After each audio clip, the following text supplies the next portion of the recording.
बात होती है स्कॉटलैंड के एक RAF एयरबेस पर, जहां काफी तेजी से तैयारियां चल रही थी। एक फ्लाइट वहां लैंड करने वाली थी जिसे हाईजैक कर लिया गया था। इस सिचुएशन को संभालने के लिए कर्नल ड्रमंड को बुलाया गया। फिर जैसे ही वो बेस पर पहुंचा तो एक ऑफिसर ने उसे बताया कि उनका मानना था कि प्लेन का पायलट और को पायलट दोनों मर चुके थे, और साथ ही उन्हें ये खबर भी मिली थी कि प्लेन में कम से कम एक ऐसा इंसान मौजूद था जो जर्मन आतंकवादी वॉच लिस्ट में शामिल था। इसके बाद ड्रमंड कंट्रोल सेंटर की तरफ बढ़ा। वहां एक ऑफिसर प्लेन से संपर्क में था और लैंडिंग इंस्ट्रक्शंस दे रहा था, जबकि दूसरा ऑफिसर उनकी फ्लाइट पर नजर रखे हुए था। फिर कुछ ही देर बाद प्लेन रनवे पर उतर गया, लेकिन लैंडिंग काफी मुश्किल थी। लैंडिंग होते ही ड्रमंड ने अपने फौजियों से विजुअल कॉन्फर्मेशन मांगी और तुरंत प्लेन से संपर्क किया ताकि अंदर की सिचुएशन समझ सके। लेकिन तभी अचानक प्लेन के एक दरवाजे के पास थोड़ी हलचल दिखाई दी और अगले ही पल एक पैराशूट नीचे गिरा। तब फौजियों ने देखा कि एक छोटा लड़का उससे नीचे उतर रहा था। फिर ड्रमंड ने तुरंत 2 RAF ट्रक्स को हुक्म दिया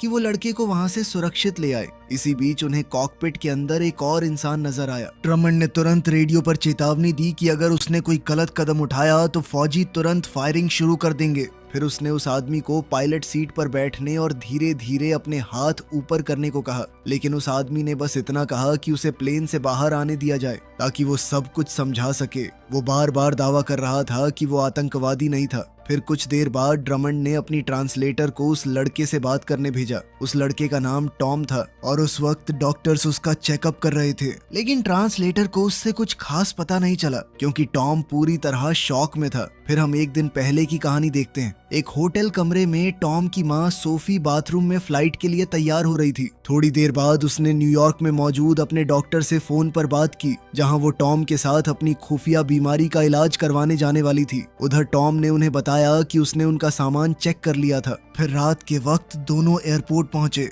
सोफी अपने बेटे से मिली और उसके बाद दोनों सिक्योरिटी चेक पार करके वेटिंग एरिया की तरफ बढ़ गए। लेकिन फ्लाइट से पहले सोफी वॉशरूम चली गई। वहां सोफी ने अपना दवाई का बैग खोला और एक सिरिंज में दवा भरने लगी। उसके बाद उसने बॉटल से कुछ पिया और तुरंत उस ड्रिंक का असर उसके शरीर पर दिखने लगा। फिर उसने वो सिरिंज अपने अंदर इंजेक्ट कर ली। उधर वेटिंग रूम में फरीद फोन पर बात कर रहा था। तभी टॉम उससे बात करने लगा। दोनों के बीच काफी अच्छी बातचीत हुई और फिर फरीद ने उससे पूछा कि उसकी माँ कहाँ थी। खैर कुछ देर बाद सोफी भी वहां आ गई और फिर दोनों प्लेन के अंदर जाकर अपनी सीट्स पर बैठ गए। इसी बीच मेन एयर होस्टेस कॉकपिट में गई और उसने पायलट और को पायलट बास्टियन से पूछा कि क्या उन्हें कॉफी चाहिए। उसके बाद वो कॉफी लेने के लिए एयर होस्टेस स्टेशन की तरफ बढ़ गई। फिर उसने 8 बॉल को फर्स्ट क्लास में बैठे एक बदतमीज पैसेंजर को हैंडल करने को कहा। खैर कुछ ही देर